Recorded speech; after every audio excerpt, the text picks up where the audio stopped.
आके देखते हैं क्या प्रैक्टिस तो होती रहेगी क्या। अच्छा है और अस्सलाम वालेकुम। देखिए ये घोड़ा सिमरा के लड़का हैं। हम लोग जो है असर के बाद घूमने निकले हैं घोड़ा सिमरा से। और सबसे भारी वजनदार आदमी यही है। जब गांव के अंदर चलते हैं ना तो रोड हिलता है। देखिए देखिए पूरा रोड हिल रहा है। यहाँ जो है मोटर भी चलता है। देखिए इस तरह से पानी खेत में डाला जाता है। यहाँ पूरे खेत हैं। पानी चलता रहा है। देखिए यहाँ ये सब खेती होती है, गेहूँ, धान, मकई है कि नहीं।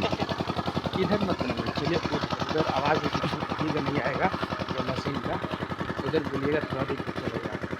इससे कोई फ़ायदा नहीं। अभी हम लोग कहाँ जा रहे हैं? हम लोग नदी पे जा रहे हैं।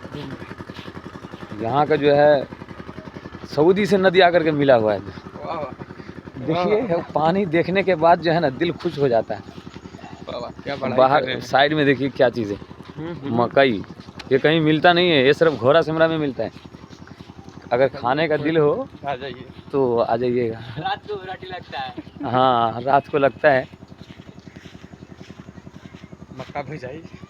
हाँ पहली बार जो है हम लोग घूमने के लिए निकले हैं और व्लॉग के साथ निकले हैं। 2025 में निकले हैं।